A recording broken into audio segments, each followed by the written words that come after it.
Assalamualaikum warahmatullahi wabarakatuh. Halo semuanya, perkenalkan nama saya Aldafa Hestura Gil Putri dengan NIM 191910501019 dari kelas A Prodi Perencanaan Wilayah dan Kota Universitas Jember.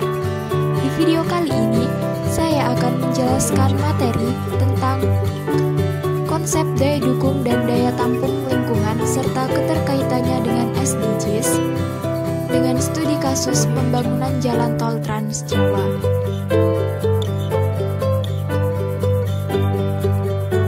Sebelum kita memasuki materinya, saya akan memaparkan terlebih dahulu mengenai mind map yang akan kita bahas di video kali ini. Yang pertama, definisi daya dukung lingkungan. Nah, yang kedua, yakni definisi daya tampung lingkungan hidup. Yang ketiga, Sustainable Development Goals atau SDGs. Yang keempat, studi kasus terkait. Let's start this video. Jadi, dalam suatu lingkungan seperti yang telah kita ketahui bahwa banyak sekali permasalahan lingkungan yang terjadi. Salah satu permasalahannya yaitu telah melebihi kapasitas daya dukung lingkungan. Lalu, apa sih daya dukung lingkungan itu? Dan apakah daya dukung lingkungan dapat mempengaruhi atau dapat dipengaruhi oleh daya tampung lingkungan? Nah, daya dukung lingkungan sendiri, jika dilihat dari konteks sumber daya alam, merupakan kemampuan lingkungan hidup untuk mendukung kehidupan manusia, makhluk lain, dan keseimbangan antar keduanya. Jadi, menunjukkan seberapa mampu sih lingkungan itu untuk mendukung aktivitas di kehidupan masyarakat. Selanjutnya yakni pelestarian daya dukung lingkungan hidup merupakan rangkaian upaya untuk melindungi kemampuan lingkungan hidup terhadap tekanan perubahan dan atau dampak negatif yang ditimbulkan oleh suatu kegiatan agar tetap mampu mendukung kehidupan manusia dan makhluk hidup lainnya. Sekarang ini kita tahu bahwa banyak sekali permasalahan lingkungan yang terjadi di sekitar kita. Oleh karena itu, upaya pelestarian terhadap daya dukung lingkungan itu sangat penting karena ketika aktivitas manusia melebihi carrying capacity yang ada, maka yang akan terjadi adalah lingkungan itu semakin terdegradasi, yang pada akhirnya akan terpengaruhi pada aktivitas kehidupan masyarakat juga.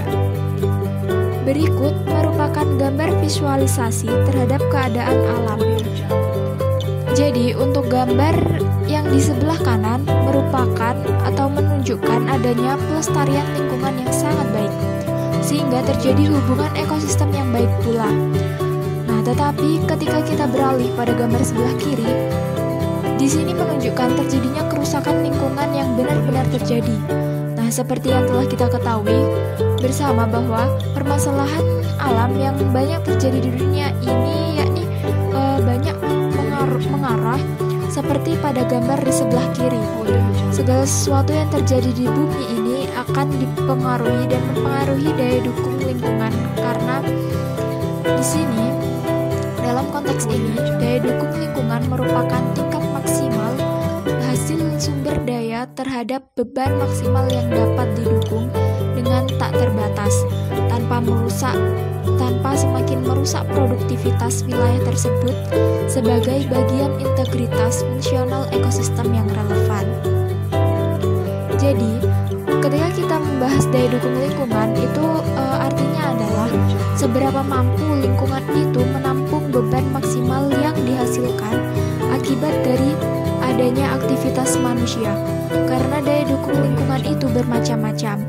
Perlu kita pahami bersama bahwa lingkungan itu tidak mampu menampung semua hasil limbah dari berbagai industri di atasnya dalam jumlah yang tak terbatas. Mereka juga mempunyai batasan-batasan tertentu, di mana jika batasan-batasan tersebut melewati atau overshooting, maka yang akan terjadi terhadap keadaan lingkungan yakni akan terjadi seperti pada gambar berikut ini. Terjadi kemacetan, selanjutnya juga terjadi atau terbentuknya sebuah pemukiman kumuh. Nah, ketika kita membahas daya dukung lingkungan, maka kita juga secara tidak langsung itu akan membahas mengenai daya tampung lingkungan hidup.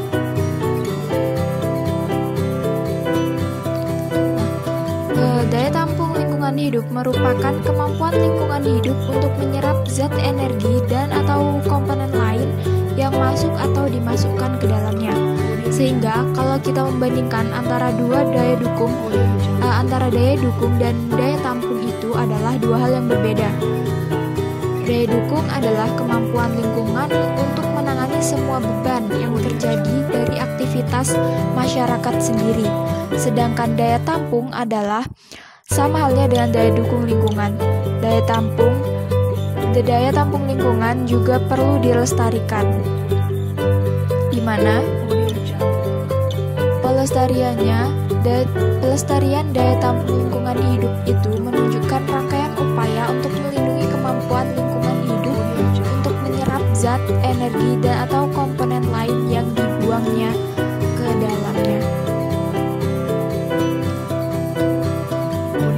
Berikut adalah contoh dari daya tampung lingkungan yang melebihi batas maksimal atau overshooting. Yang pertama yakni terjadi pemanasan global. Yang kedua, penyerapan polutan oleh sungai.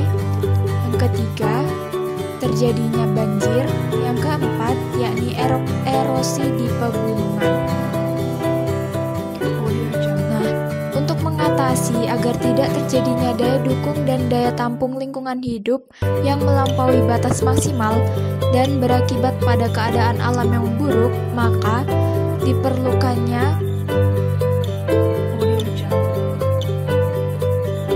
pemanfaatan sumber daya alam yang baik, efisien, dan bijak. Ini adalah cara kita untuk mengatasinya. Nah, selain itu dapat melakukan juga prinsip 3R, yakni reduce, reuse, dan recycle dalam penerapan sumber daya alam dan produknya. Nah, serta mengembangkan metode-metode penambangan dan pemrosesan yang lebih efektif dan secara daur ulang.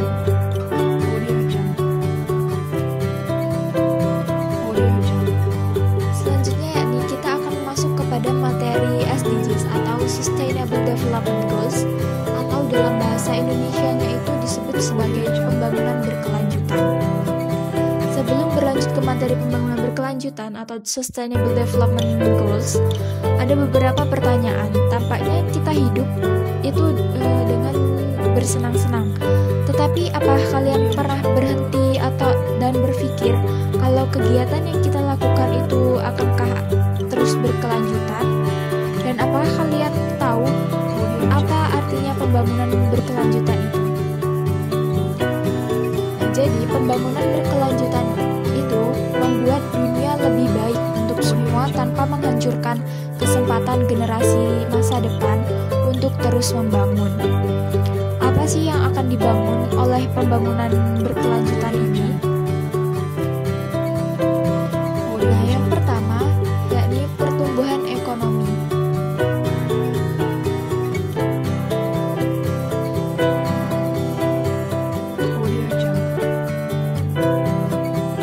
Jadi, pertumbuhan ekonomi dengan menyediakan pekerjaan yang layak, menurunkan ketimpangan termasuk ketimpangan gender, mendukung inovasi dan ketahanan infrastruktur kota dengan produksi dan konsumsi yang bertanggung jawab, dan akses universal terhadap air dan energi berkelanjutan. Yang kedua yakni kemajuan sosial dengan memberantas kemiskinan, menghapus kelaparan, menyediakan jaminan kesehatan bagi semua, dan mendorong pemberdayaan perempuan dan mendukung pendidikan inklusif. Selanjutnya yakni merawat bumi dengan melawan perubahan iklim, memanfaatkan sumber energi terbarukan, menjaga ekosistem darat, dan menjaga ekosistem laut.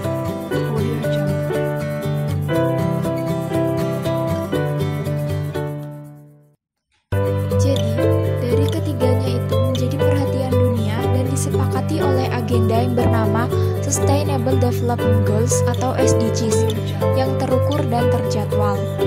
Agenda SDGs memiliki cakupan yang luas dengan 5 pilar pembangunan, yaitu People, Planet, Prosperity, Peace, dan Partnership. Sejak September 2015 dan akan diselesaikan pada tahun 2030, berlandaskan prinsip Leave No One Behind atau tidak meninggalkan satu orang pun.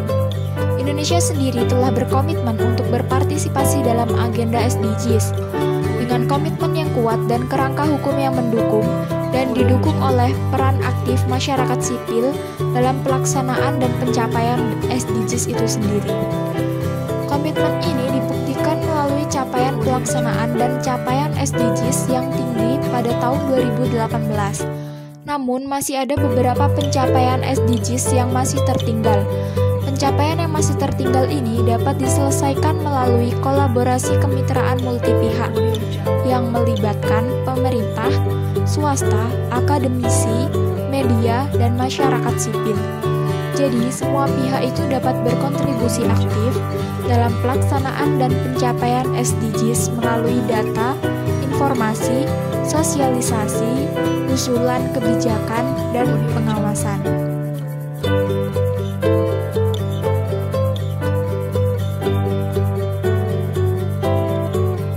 Selanjutnya yakni mengenai studi kasus terkait.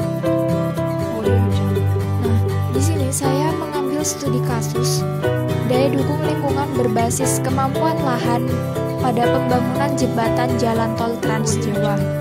Nah, jalan tol Trans Jawa adalah jaringan jalan tol yang menghubungkan kota-kota di Pulau Jawa.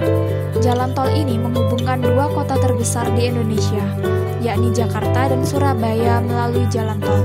Jalan tol Trans Jawa yang akan dibangun adalah sepanjang 642,56 km. Jalan tol Trans Jawa dibangun untuk memfasilitasi pergerakan mobil pribadi dan juga angkutan umum. Dengan demikian, pembangunan jalan tol Trans Jawa itu secara otomatis akan meningkatkan penggunaan BBM untuk kendaraan pribadi dan juga angkutan umum. Nah, pembangunan jalan tol Trans Jawa ini selain akan memboroskan penggunaan BBM, akan menimbulkan pula bencana yang lebih besar lagi, yakni berupa kerusakan lingkungan, mengganggu swasembada pangan, dan proses pemiskinan masif. Salah satu contohnya yakni telah terjadi di Jalan Ngawi, Solo. Nah, di sisi lain, jalan tol ini dibangun mempunyai maksud dan tujuan untuk meningkatkan aksesibilitas dan kapasitas jaringan jalan dalam lalu lintas di koridor Trans Jawa, meningkatkan produktivitas melalui pengurangan biaya distribusi, dan menyediakan akses ke pasar regional maupun internasional. Pengalihan lahan dari lahan pertanian menjadi lahan untuk membangun infrastruktur berakibat pada lingkungan sekitar. Akan ada ketidakseimbangan lingkungan di sekitar lahan yang telah dibangun jalan tol Trans Jawa, seperti misalnya berubahnya struktur tanah atau bisa juga mengalami kesalahan land clearing. Nah, hal itu tidak akan terjadi apabila mematangkan perencanaan dengan memerhatikan 4 pilar pembangunan berkelanjutan, yang dari keempat pilar tersebut harus saling berhubungan. Ada 2 kategori klasifikasi kemampuan lahan, yaitu kelas dan subkelas. Beberapa yang perlu mendapatkan pengkajian ulang dari pembangunan jalan tol Trans Jawa adalah lahan yang digunakan dan langkah preventif untuk mencegah kerusakan lingkungan. Yang pertama, lahan yang digunakan sebagian besar adalah lahan pertanian yang mungkin merupakan sumber mata pencaharian bagi penduduk setempat. Yang kedua, keluar masuknya kendaraan proyek dan alat berat juga mengakibatkan kerusakan lingkungan di sekitar daerah pembangunan jalan tol Trans Jawa. Berdasarkan studi kasus yang saya peroleh, sebagian besar lahan yang digunakan untuk pembuatan jalan tol itu memiliki kemampuan lahan tinggi karena termasuk lahan pertanian.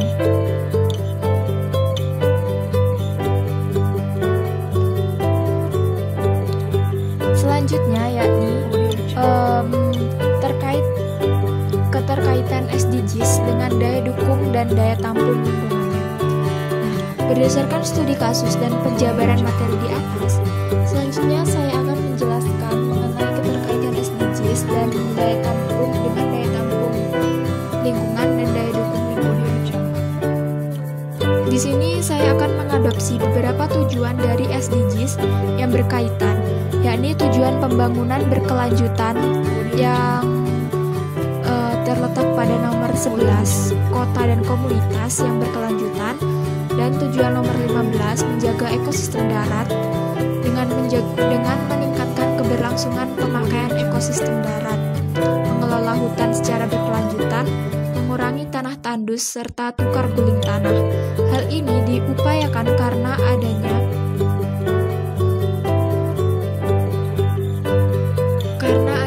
pembangunan SDGs ini perlu mengetahui terlebih dahulu daya dukung dan daya tampung lingkungannya agar kelestarian lingkungan tetap terjaga. Nah, dalam konteks keterkaitan ini sesuai dengan konseptual formalnya bahwa lingkungan merupakan sebagian dari 6 elemen esensial SDGs, yaitu planet, people, dignity, prosperity, justice, dan partnership. Apabila dikaji lebih lanjut, elemen people dan dignity ini masuk ke dalam kategori sosial, sedangkan prosperity dan justice masuk ke dalam kategori ekonomi, sehingga dapat disimpulkan bahwa daya dukung lingkungan ini dipergunakan oleh masyarakat untuk membangun kondisi masyarakat yang bermartabat, juga bentuk ekonomi yang berkeadilan. Hal ini dapat dilihat sebagai bentuk kritik atas logika pembangunan yang selama ini dibuat bukan saja merusak lingkungan, namun juga menghasilkan peminggiran sosial, juga ketidakadilan terhadap ekonomi. Nah, jadi SDGs ini sangat berperan penting, serta SDGs ini ingin memperbaiki lewat logika tersebut, dan ditambah dengan penekanannya bahwa hal tersebut sebenarnya ingin dicapai melalui kemitraan antar negara dan antar sektor yang ada. Nah, sehingga antara daya dukung dan daya tampung lingkungan hidup dan SDGs ini saling keterkaitan satu dengan yang lainnya untuk membangun suatu pembangunan berkelanjutan tanpa merusak ekosistem serta lingkungan yang ada. Selanjutnya yakni